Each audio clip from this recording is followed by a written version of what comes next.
Hello, everyone. Thank you for joining us on our weekly AWS user group sessions. We'll just wait for a minute for everybody to join, and then we can start.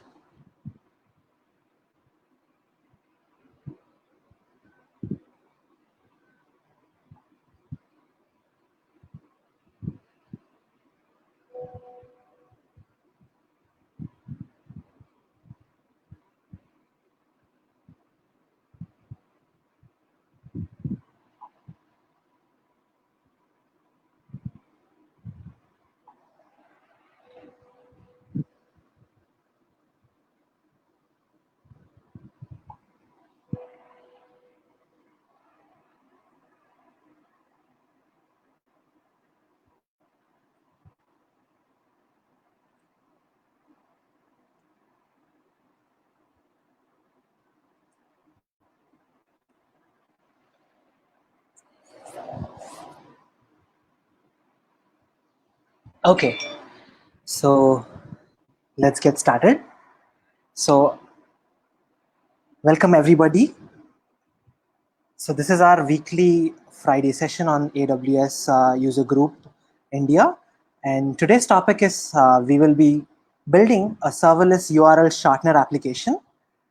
And for people who already know about me or have attended one of my sessions, you would have already known that I'm a big Marvel fan, comic book fan, cartoons, all those kinds of stuff. So I hope you guys are into something like that, because my presentations is pretty much towards it, and I try to tell a story. So let's get started. First of all, a bit of introduction about myself. So hello, everybody. I am Srushith. I'm the co-founder and head of engineering at Confab. I hope a few people already know what Confab is. And I'm also a serverless consultant, co-organizer of one of the largest serverless meetup groups, that is the Serverless Architecture Meetup Group in Bangalore. So people who are interested into serverless are in Bangalore, they probably would know that. And I'm also a mentor at Girls Script Bangalore. So a brief introduction about myself. If you guys are interested about talking about serverless or anything related to AWS, you can always ping me on Twitter, LinkedIn, anywhere. I'm pretty much easy to find out, actually. Yeah. So what are we going to do today?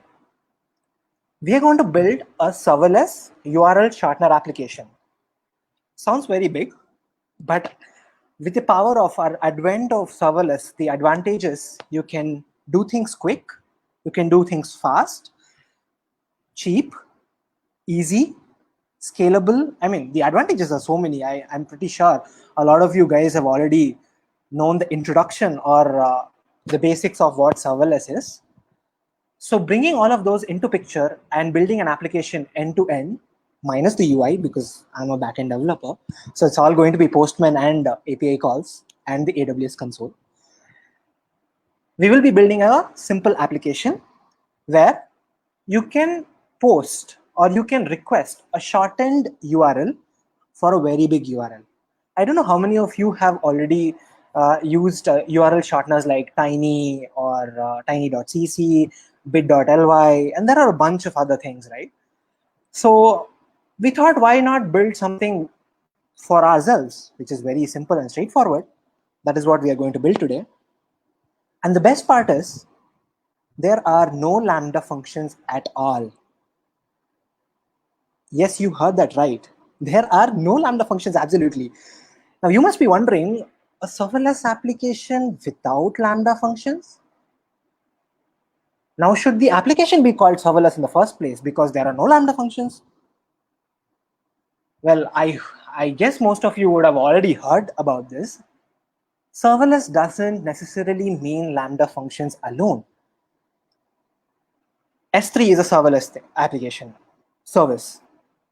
DynamoDB. We have Aurora Serverless, which is a DB, which has the capability of serverless. So there are a lot of other services, which is not just Lambda functions. So Lambda functions is the compute service that comes under the serverless umbrella. So yes, we can call an application as a serverless application even when there are no Lambda functions in it. what is the basic, or how, or what can classify as an application being called a serverless? It's pay as you go, where you pay for only how much you pay as you go for only how much you consume. That's pay as you go. And then we have the infinite scalability, which is again a star mark. So basically any serverless application should ideally scale to infinite without any configurational things. And it's easy to build and deploy.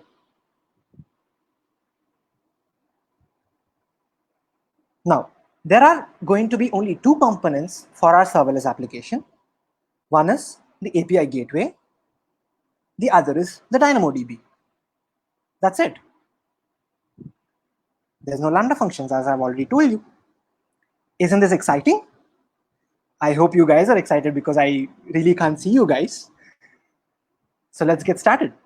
So the first thing is we'll just have a brief introduction to API gateway, then a brief introduction to DynamoDB, and then we'll just integrate API gateway and DynamoDB and just play around with it. So today's session is almost no theory and everything is on hands-on. I will be actually building this application on the AWS console. And another disclaimer is basically this is an application, or the idea behind this is from Eric Johnson's session on building URL shorteners. There is a GitHub profile for the same, GitHub repository. I will be sharing the links towards the end of the session, and there's a resources page here as well where you can always go there and just check it out. So let's get started. As I've already told you, who's the star cast of the show? Who's the one that is running the movie for us? Two guys and a lady. There's an API gateway and there's a DynamoDB service. I'm pretty sure most of you would have used API gateway when it comes to serverless applications. So is DynamoDB, because DynamoDB suits very well. It's like they are made for each other, right? DynamoDB, a NoSQL database, which is a key value, and it just scales to infinite. You basically have to do nothing. And serverless or Lambda functions are the same, right? And you would have integrated to create APIs. Most of you would have used API gateway to integrate Lambda function. And then the Lambda function would talk to DynamoDB and then do some kind of a transformation, or write some data into DynamoDB, get some data, do some business logic, and return back to the client. This is our traditional application, right? So the client calls the API. API gateway is integrated with Lambda functions. Lambda functions is integrated to a data source. In this case, it's DynamoDB. So just to put out the description or the definition of API gateway, I just wrote it down there. Amazon API gateway is a fully managed service and makes it easy for developers like us to create, publish, maintain, monitor, and secure APIs at scale. And there's a lot of other capabilities for it, like authorization, caching, custom domain APIs. We'll see if we can cover a few of those in this session. And then there's DynamoDB, which is a key value pair, a key value data store, document database that delivers single-digit millisecond performance at scale. And if you have worked on DynamoDB, the best part of DynamoDB is, one thing, it's NoSQL. The other thing is its performance, and its performance at scale. I don't know if most of you might already know that Amazon.com uses DynamoDB for its cart and all those things, which is very powerful, like the guy here. Strong, powerful, reliable, at scale, the most important part. And then there's API gateway, the lady who's calm. Most people, including me, when I was starting with API gateway, was just playing around with API gateway, connecting to Lambda functions, and that's it, done. I would never even look at what are the other services that API gateway is capable of. So API gateway is like this lady, calm, but you can use it how you want it. It's powerful, and it can show your power. We will see how powerful it is today. So that's about the star cast of the show. Just two services, as simple as that. And obviously there are IAM rules, so we cannot do anything without IAM rules on the AWS cloud, right? So that's about it. So a quote we have to start any presentation with a code, right? So that you guys can take me serious.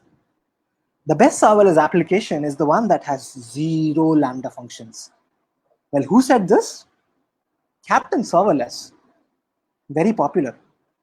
If you guys are not aware of that, you should probably get to know. He's the latest entrant in the Avengers portfolio.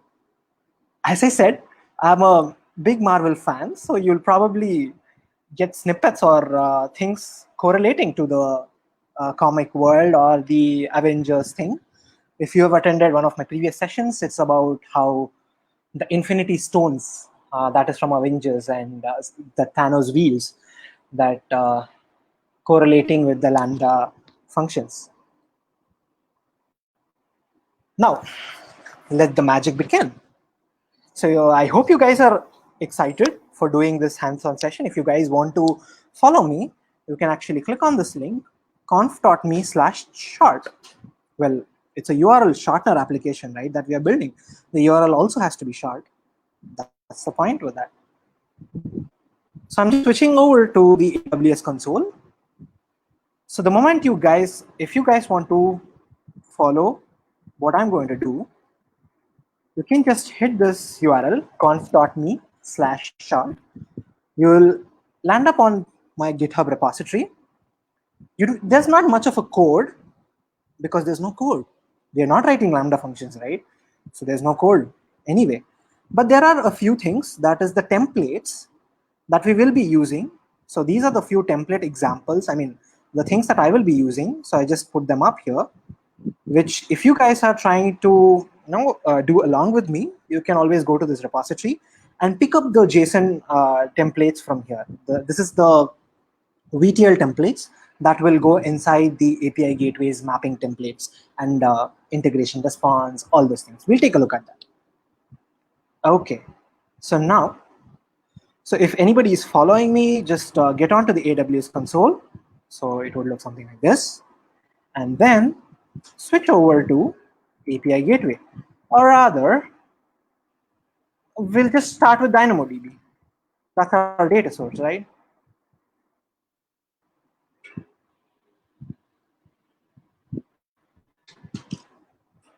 Yes. Okay. Now, we have the tables. Okay.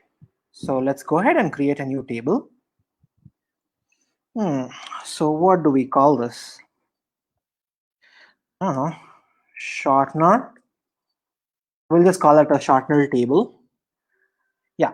I know most of you guys might be wondering, if you're starting with DynamoDB, my content said that it will have an introduction to API gateway and then introduction to DynamoDB. I thought while we do it, I'll explain things. So we don't really have to do a theoretical session, which I don't really like. Okay, so now we have the table name, that's the shortener. You can give whatever you want.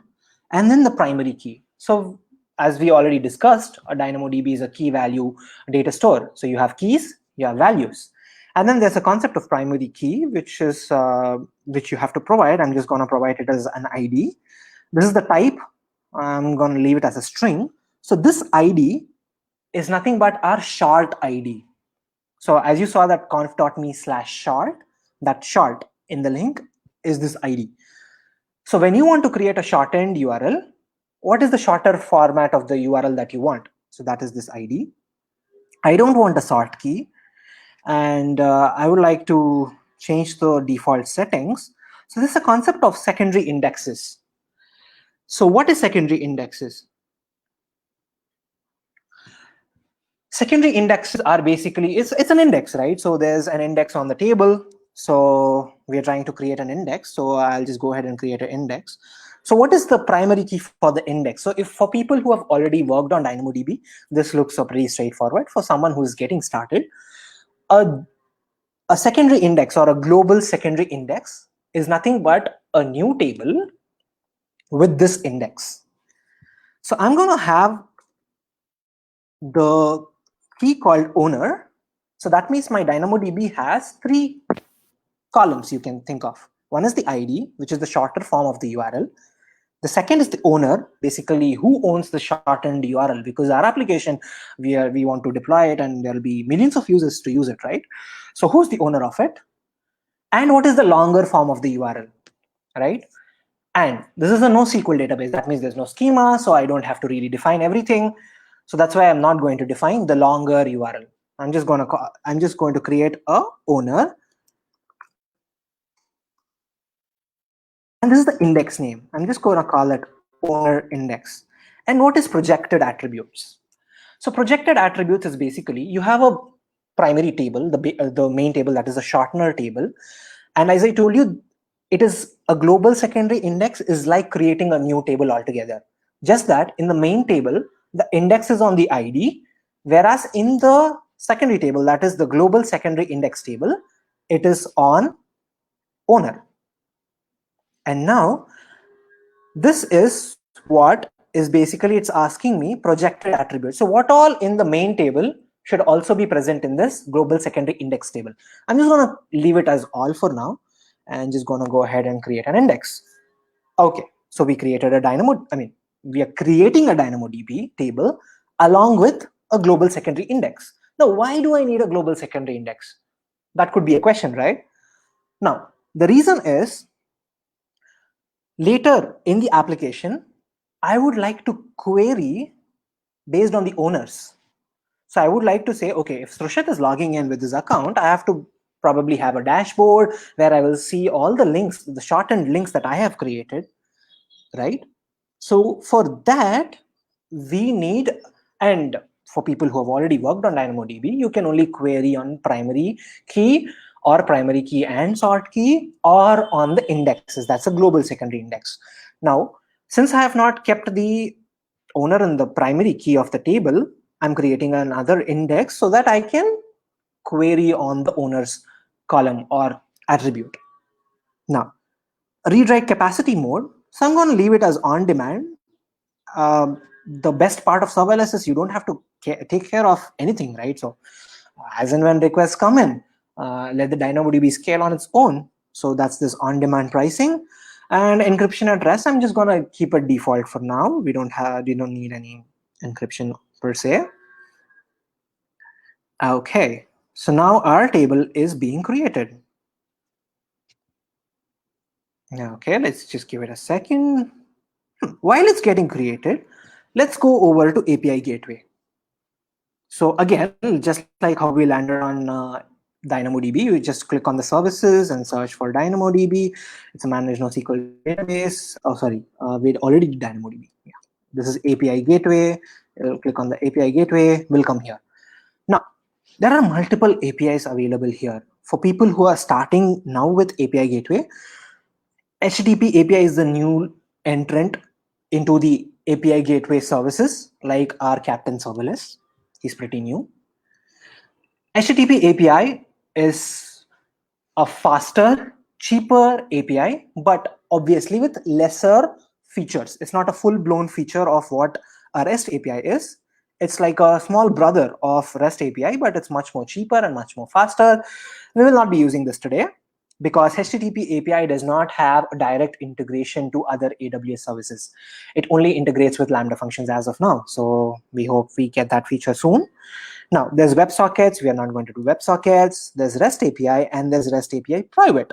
So we'll just go ahead with the REST API that's public. Just click on build. Okay, let me just go over there and check. I have the items. Sorry, the table just got created. That's the shortener table. And there is no data here as of now. Okay, create your first API. Yeah, I'm going to create my first API. So it's a REST API. And it's a new API. I don't want an example API. I know about API gateway. Okay, so what do we call this?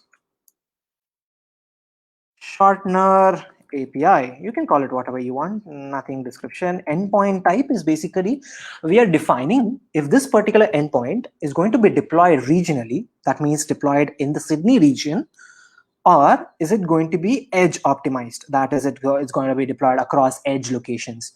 I'm just going to keep it regional for now. Okay.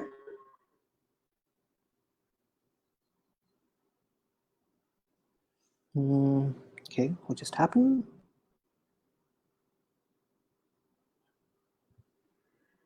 Oh, okay. I think the page did not refresh. Let me delete one of it so that we don't have any confusion. This is the Shortener API that we just created. Right? Now, again, for people who do not have prior knowledge of what API gateway is or what are the components of API gateway, we have something called as resources. That is what you see here. There's a resource created at the root structure, that is the slash that you have. And then you can create child resources or you can create resources. Let's go ahead and create a resource. I'm going to call it as an app, just whatever URL slash app. And I'm not going to enable CRS for now because there's no client accepting it. So I'm just going to leave it as is. Now, we created a resource and there's something called as methods. So there's a resource and there's a method. Oh, sorry, I'm creating another resource again. So under the app resource, I would like to create a method. Now, for building our application, what's the first thing? The first thing is you should have the capability to write the shorter URL and the longer URL into the database, right? So that means it's a post request. So let's go ahead and create a post request.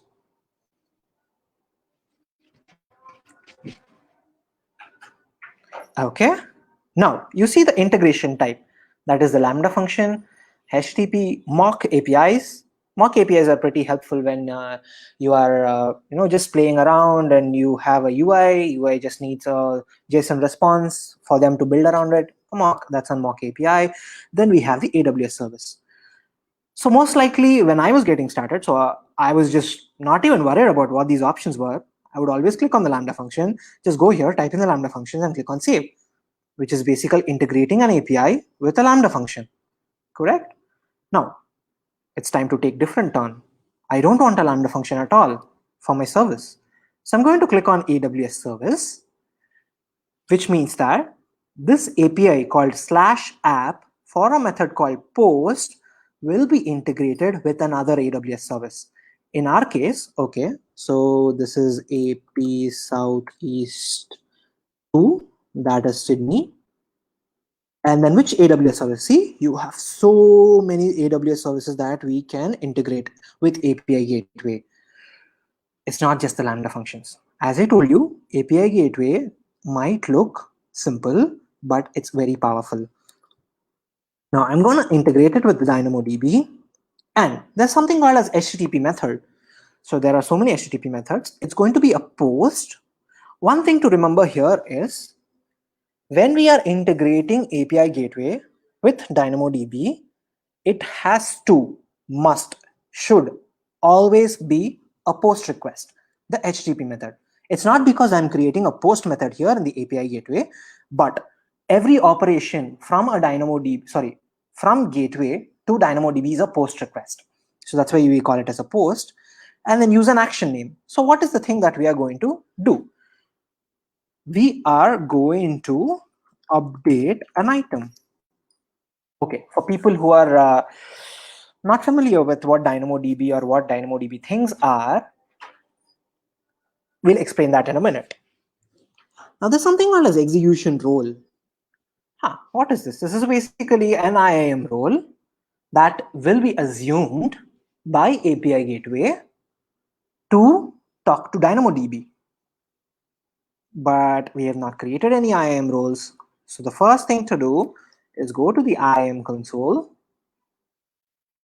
and create a role. So let's go to roles, click on create role. What kind of a service are we creating this for? It's an API gateway. We are creating an IAM role for API gateway. So select API gateway from the list of all of the services, click on next permissions, and now it will basically load the default policy that is a part of the API gateway. That is basically giving API gateway the permission to write to CloudWatch logs. Let's leave it as is. Click on next tags. I don't want any tags.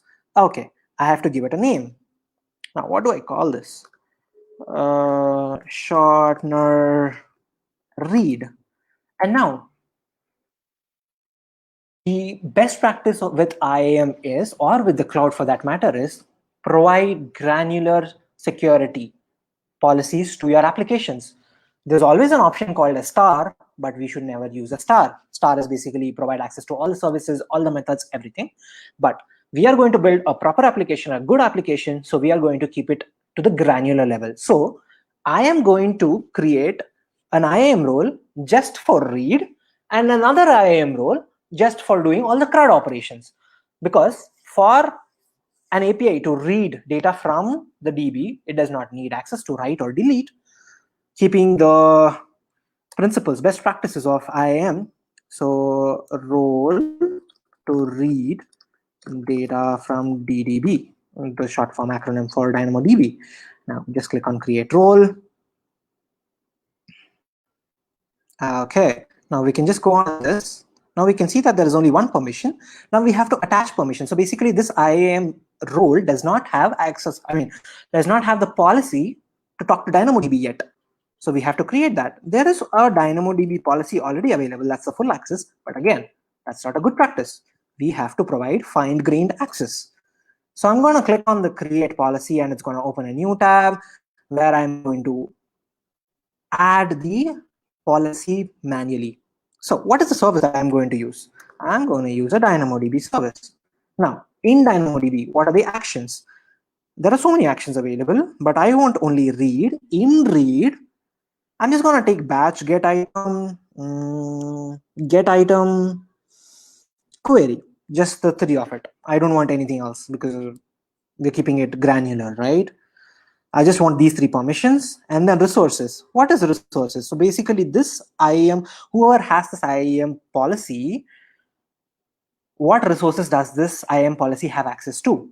We have to enter that. We have to enter the table name. Okay, what is the table name or what is the region? It's AP Southeast 2. It's whatever region you guys are using. And then what is the table name?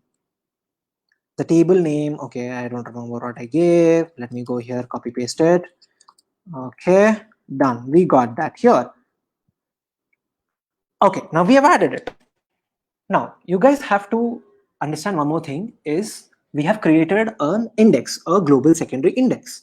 Now, this particular configuration that we have done gives this IAM policy only access to the table, not the index. So you see here, you have not provided any resource type for access. So we have to take this. So it is AP Southeast 2. The table name is Shortener. And what is the index name that we gave? It was owner index. All right, done. If you guys want to see how it looks in a JSON format, this is how it's going to be. It's just providing these actions and on these resources. That's it. Now review the policy. Let's create a policy called as DDB read. Create the policy. Now the policy is generated. Now let's go back to the role creation part where we have to attach the policy to this particular role. Now DDB read, obviously nothing will be there, but I have to refresh it once. Ta-da! DDB read, attach the policy. Done. Now we have an IAM role that has access to DynamoDB table to read data from the table as well as the index. Let's go here. Now we were in the process of integrating API gateway with DynamoDB, and that's where we created the IAM role. Save.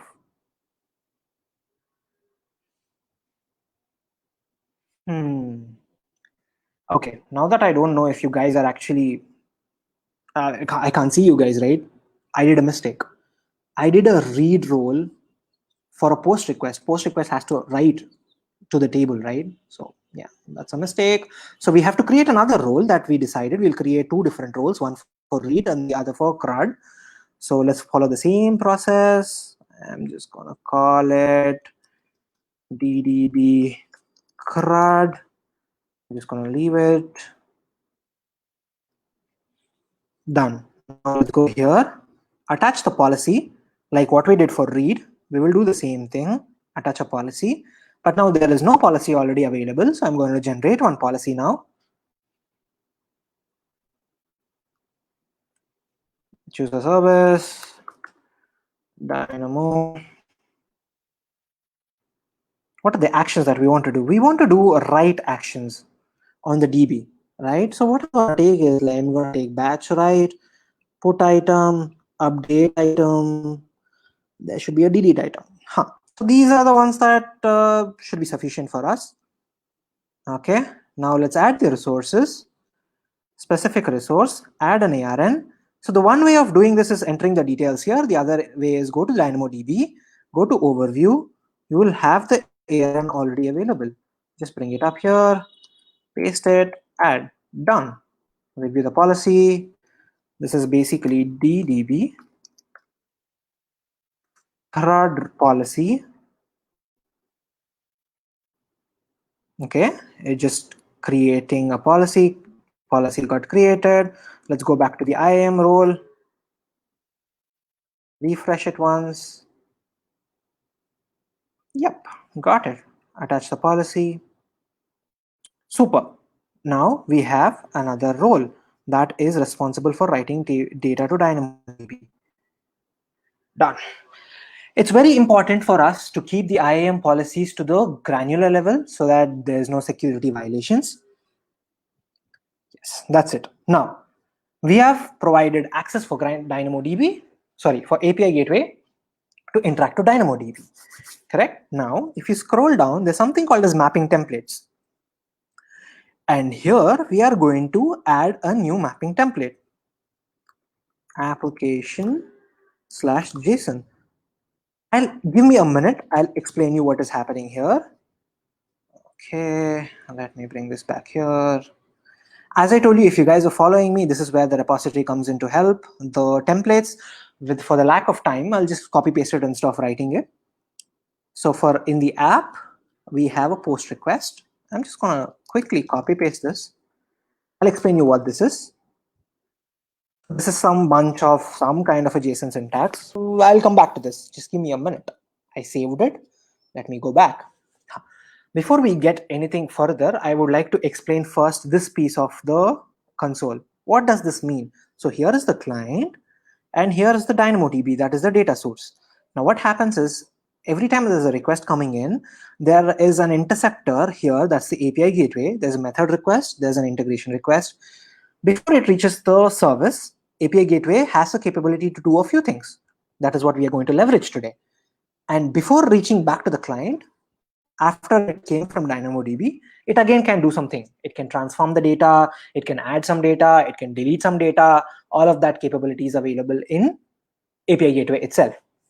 Now, most people, what happens is they use Lambda functions to transport data from the client to DB. The whole point of this application is to shout out saying that you don't need a Lambda function to transport data from one place to another. AWS has services which are capable enough, intelligent enough to do it themselves. And this way we are eliminating an entire AWS service, but for the good, right? Now, integration request.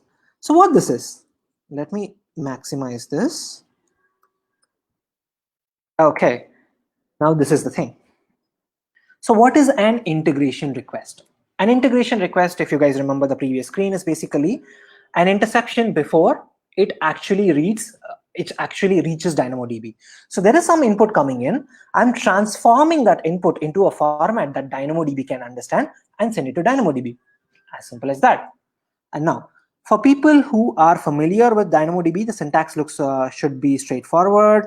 I'm just going to copy the table name. This is the table name, Shortener. If you guys are following and if you guys are copying from the Git repo that I shared, just don't forget to change the table name. Now, what is a condition expression? Again, these are DynamoDB terminologies, nothing related to API gateway.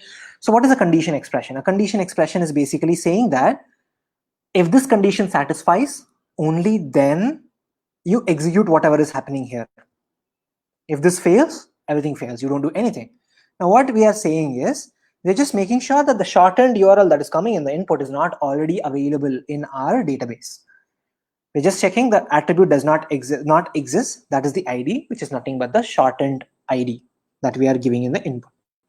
Now, this is the key. Again, this is a syntax.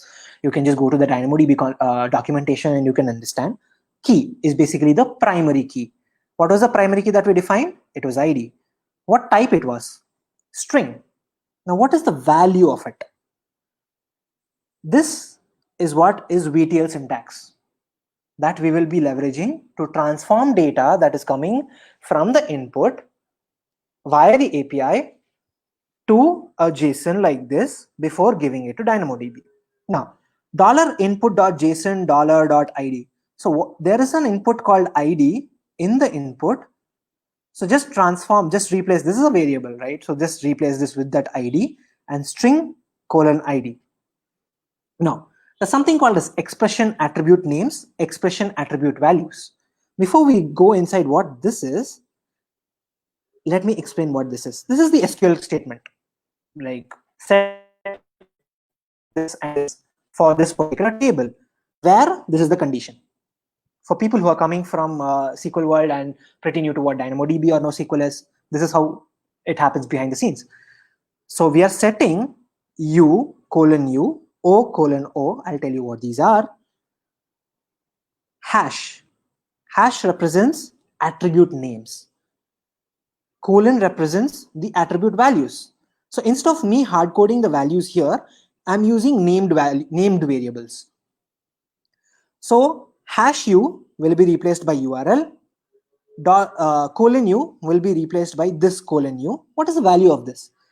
Input.json $.url. Like what we did here, in the input, we will actually have 3 parameters.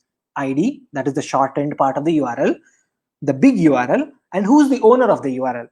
So this one, we are currently accepting it from the input, but later, obviously will not be possible in this session. Most likely we can do another session where I'll talk about how to integrate Cognito as an authorization and authentication mechanism, where you don't accept the input from here, but you already know based on who's logged in. But for now, we'll just accept that also as part of the input. So U is the URL, O is the owner, and both of them are string types. I hope you guys have understood what this does. So it basically converts something like this: ID, and then owner, and then we have the URL. We will see this. So it converts this into a syntax that DynamoDB can understand. Now, there could be scenarios where most of us, including me when I was starting, I used a Lambda function just to do this. The Lambda function would accept in the event an input like this, transform it into a DynamoDB object like this, and call the DynamoDB object using the SDK. Simple. But now we are eliminating that entire process by leveraging API gateway. I hope you guys have understood what this is. And let me just go on save. Let me go back. Done. Now let us test it out. Let's see if whatever we have built is working or not. Okay, I have a very big URL. I don't know. I'm just gonna give it as HTTPS, or just say aws.amazon.com. And then who's the owner? Well, I'm doing it. I'm going to create it. I'm just gonna give my name. It can be name, email ID, whatever. I'm just gonna keep it as name for now, or let me just give as an email ID. This is not my true email ID. If you now, this is the ID. ID is basically what is the shorter format of what I want. Let's say I wanted to call it as AWS. Or yeah, I just want, or let's say because this is our first time, right? I'm just going to call it as test, just to make sure. So what we are doing? We are saying that DynamoDB take these 3 things as the input and write it to it. That's all. We are not doing anything awesome here. Oh wow, I am lucky today. It worked the first time. Now you can see here, the status is a 200. Now this is the response. Attributes, ID called test, URL called this, owner called this. Now if we go back to DynamoDB table and go to this, go to items, just refresh this, tada, we have this. See, ID test, owner Srushith, URL is aws.amazon.com. Straightforward, right? How many of you have used a Lambda function just to do this? including me. I have used this. Now, if you think about it, this is not something that is, not very readable by the client, right? This doesn't look so very neat and elegant. So that is where again API gateway comes into picture. Instead of me directly returning what DynamoDB is sending, API gateway comes into the picture and it says, let me do this. So there's a 200, if there is a 200 response, any 200 response for that matter, I'm just going to use a regex pattern, which is any 200 that comes in. Okay, there's a mapping template, there's an application JSON. So if DynamoDB returns something with a status code as 200, now transform it into something that I can understand, that is what the client can understand. Again, I'm just going to go back to my existing thing. So post response, that is 200. I'm just going to copy paste it. I'll explain what this is. Let me do it right away. So whatever is coming in the input from DynamoDB, I'm setting it into a variable called $input_root. And this is a transformation. It says that send the output as ID URL owner, but the values are like this: input root dot attributes dot id dot s, just like how we access JSONs, right? Dot input is whatever DynamoDB is sending us, attributes dot url dot s, attributes dot owner dot s. So this is basically the same format with which DynamoDB was sending us. Let's go back. Let's test again. Let me give another one. AWS UG. Okay, I don't remember the URL of AWS UG. I'm just going to guess it. I know the Bangalore one though. Test. You see here? It got transformed. Earlier it was saying attributes, URL, S, blah, blah, blah. We just transformed it into something that our client can understand. I hope you guys are clear until what we have done. What we have done is basically we have given API Gateway the capability to talk to DynamoDB. And apart from that, we have also done some transformations. Basically, we are transforming the input into something DynamoDB can understand and transforming the output into something that the client can understand. This looks much more elegant, right? Now, this is fine. This is just storing the data in the DB. We have to test or make sure if our Shortener application is actually working, right? How do we do that? Go back to the API resources here, and I'm going to create a new resource. Please remember or please observe, this is I'm doing at the root structure, not under app. Okay, so yes, so I'm going to call it link ID. And you guys must observe it's in curly braces. So what exactly does curly braces mean? It's a parameter, it's a variable. So API Gateway will understand that anything in this API that comes after slash should be passed into this resource.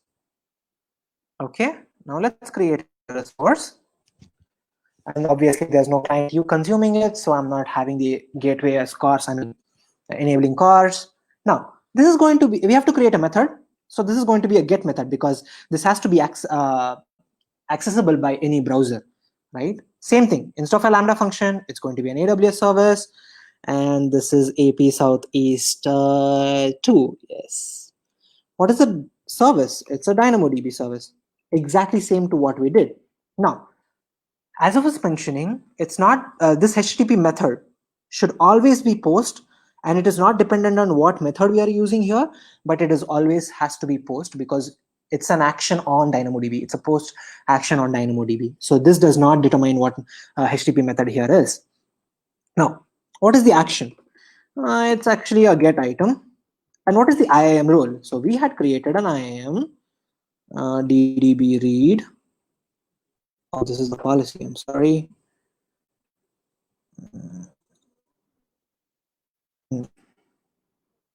Oh, where did that go?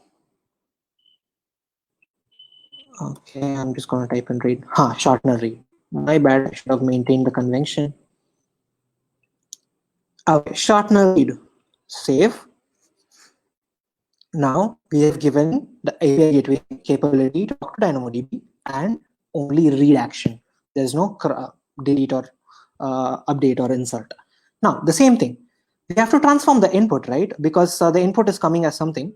So you add a mapping template called as application/JSON, enter, okay, sorry, application/JSON, validation error, application, typo. Yep, done. Again, I'm just going to fall back into what I have already done. Okay, I'm just going to go to the linked ID get request. So just going to copy paste this here. So what we are doing is, this is again a DynamoDB syntax. You have to replace it with the DynamoDB table name that we created, not the one that I have provided. Now, what we are saying here is, in the input params, because as we said that link ID is basically an input parameter in the API gateway. So that is the ID that we have to query from the DB, right? So take that ID and put it here, and this is the syntax for read or get item in DynamoDB. As simple as that. So we're saying go to this table, and in the primary key for a column or key called ID, fetch me whatever I'm asking in the this one API input. I'm just going to click on save. Let me go back.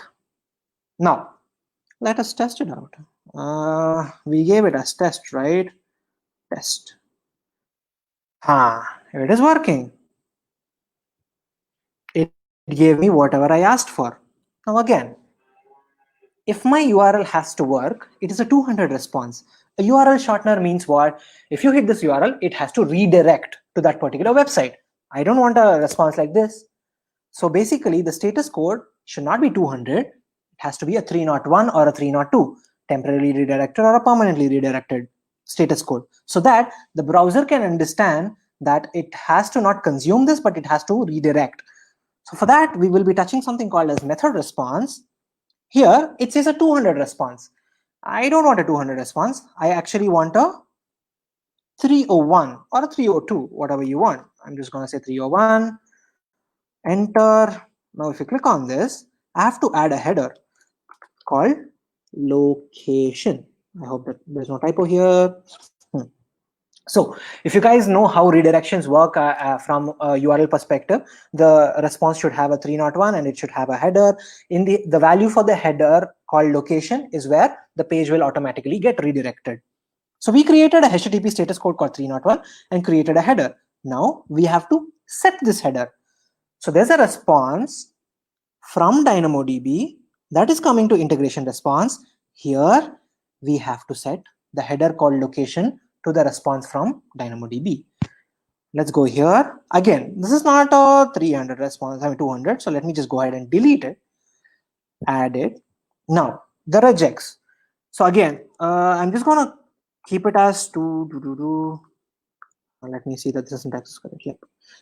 So what this says is, whenever DynamoDB gives a status code of 200, map it to 301. 301 that we just created in the method response, right? If DynamoDB gives 200, map it to 301, and not just mapping. I have to transform it, right? So it's just like what we have been doing all the way along. Create an application/JSON. We get this, and again, I'm going to rely on this, copy paste it. Let me explain.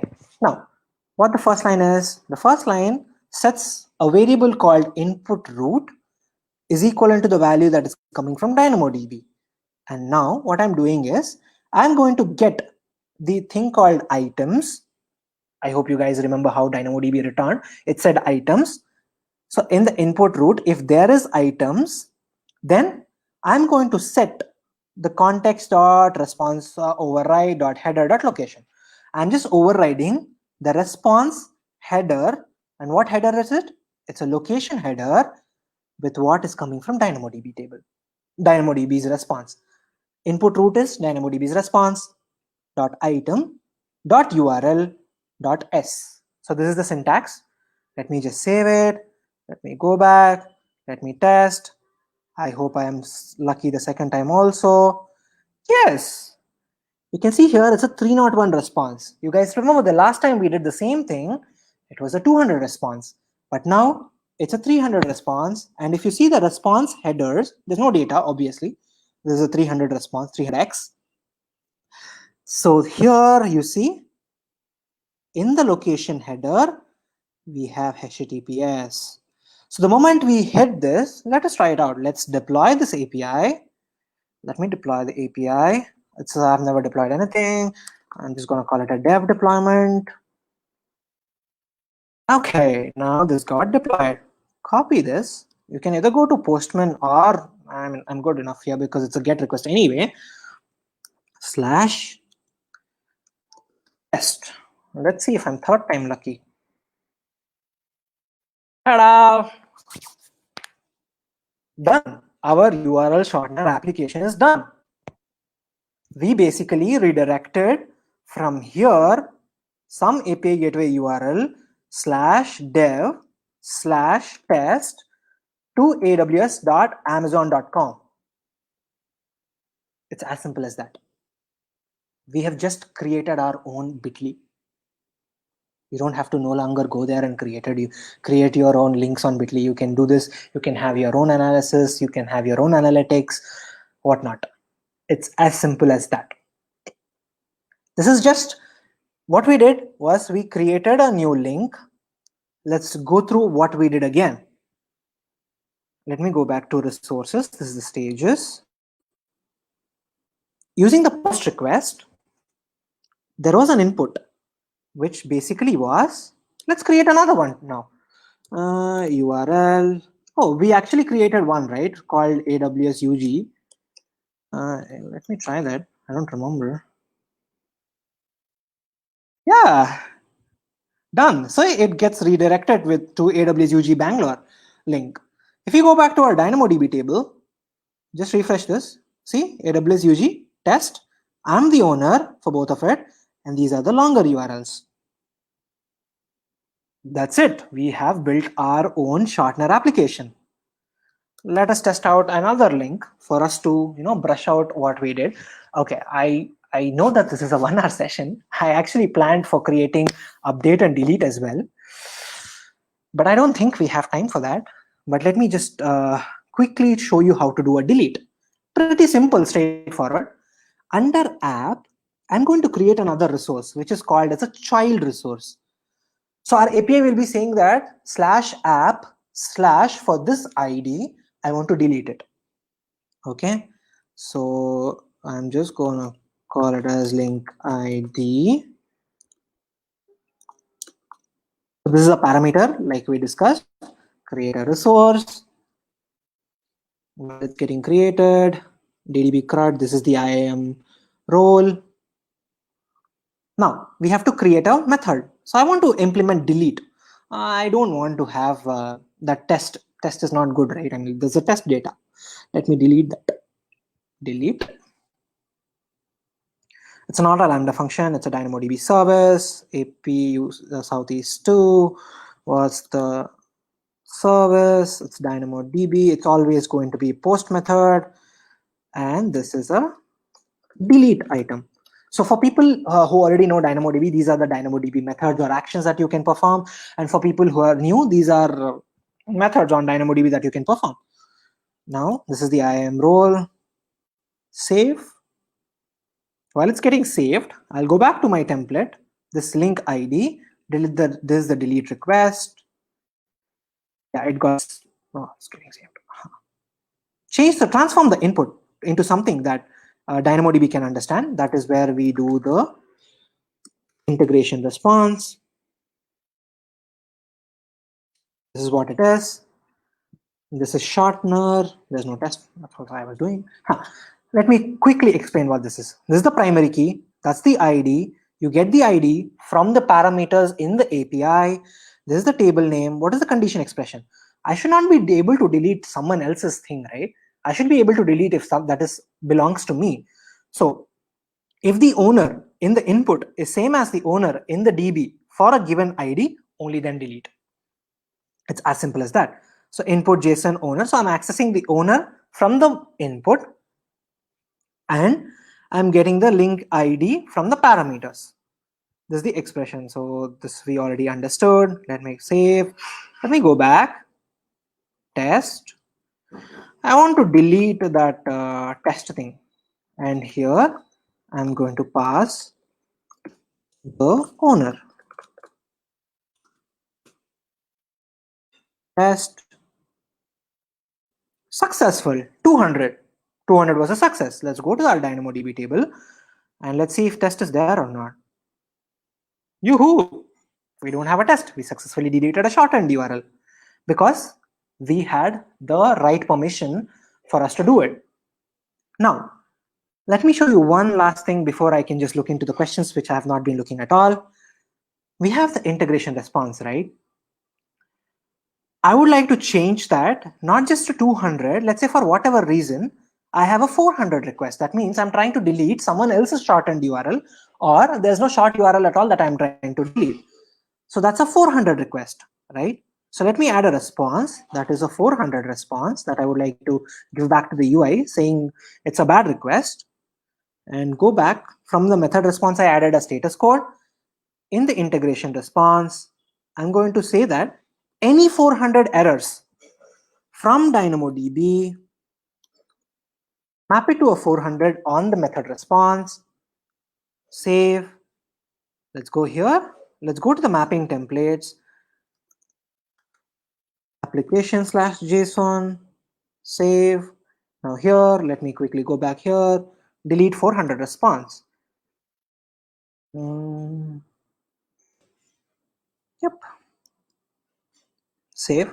So for whatever reason, if DynamoDB is throwing a 400 error, I would like to convey that back to the user. Let me test it. So I don't have test anymore, right? And I'm still the owner, but I don't have test anymore as a part of my DB. Done.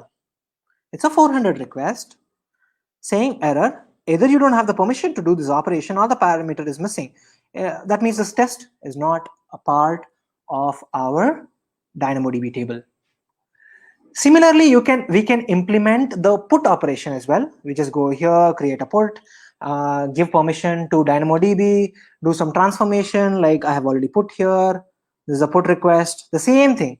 There's a table, there's a primary key details, expression attribute names and values, update expression, condition expression, just making sure that I'm the owner of it and I'm updating the right ID.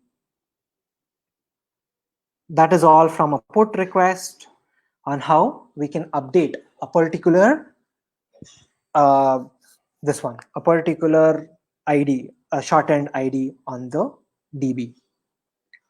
I'm just going to stop here because of the lack of time. I thought I could complete put also, but anyway, I'm sure we can always have another part 2 of the session where we can implement the authorization, we can implement caching.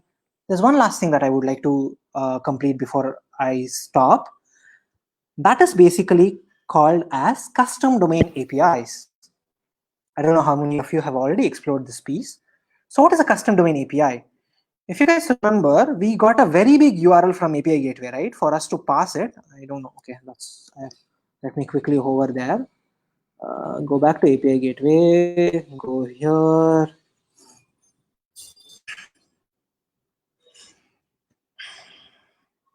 Come on. Go to stages. Click on dev. This is such a big URL, right? I mean, the whole point of creating a shortened URL is to have a shortened URL.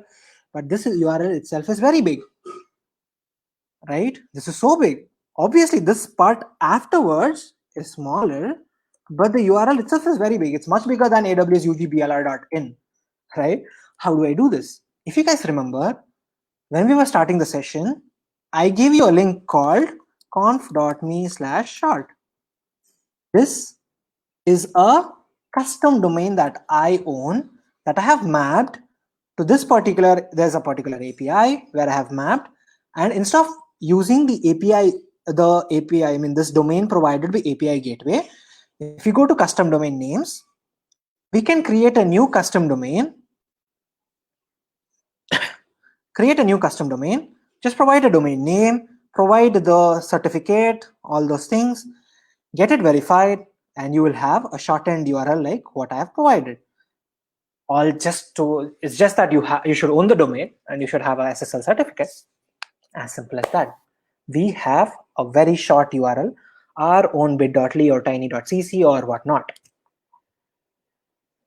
So that is all from my end. I will quickly just go to the presentation and see if there's something that I still have to complete. Yeah, this is the shortened URL. I hope we did some magic without Lambda functions. I'm a very big fan of Lambda functions, so we did something without it. So I'm really excited. I hope you guys were. Yes, that's it. So thank you so much, everybody. So if you guys have any questions, which I assume there are a few questions on this thing, I'll just go over there. But if you guys have to reach out to me anytime, you can just Google search my name. It's very easily findable. You can easily find me on LinkedIn, Twitter, GitHub, whatnot. Thank you so much. Let me just quickly go over and see if there are any questions. Okay, I don't know. I don't see anything here. Okay, I think that is it. Okay, I got a question. How I can upload the template directly from IDE to API gateway? Suppose in prod we don't have console access. Yeah, yes. So again, because this was a starter session, I did it from the console. But what we would be doing is, we will either use a SAM template or a CloudFormation template where all of this is configured into a template and can be deployed. In fact, one of the links that I said I will be sharing actually has the entire application built on top of SAM, where SAM, I hope it's a serverless application model, a few of you might already know, where it's a wrapper around CloudFormation, very much specific to serverless applications and Lambda functions. So I can use that, and I can just deploy it as is a CloudFormation template. Now, there are multiple other ways. So yeah, one second.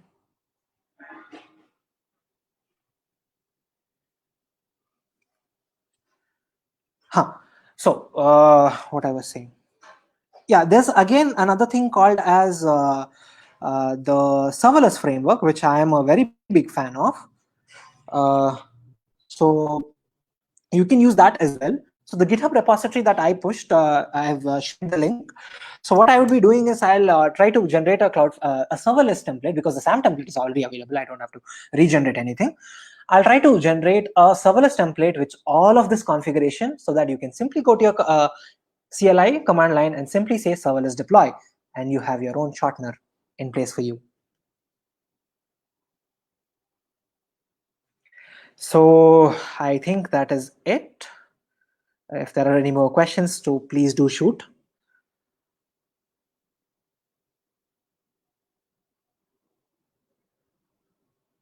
Okay, can I use Route 53 to map the domain to make it short? You can use Route 53 as well. So basically, you would create a record set and you would integrate it with the API gateway as the alias, right? So that is what exactly happens when you use a custom domain API. So the same thing. So what will happen is it uses Route 53 behind the scenes, and it will create a record set for you, and then it will integrate the API gateway endpoint to that particular record set, and then you can do it. You can do it manually from Route 53, or you can just leverage what is available as a custom domain. I think that's it with the questions. So thank you so much for everybody who were a part of the session, and I believe this is being recorded and will be available for later streaming as well. So thank you so much for the AWS user group members, Partha in specific, to help me get this done, who has coordinated everything. And I hope we have built something that is exciting and helpful for you guys. And I hope the serverless Captain Serverless was happy with what we did. Signing off, Srushith here. Thank you so much.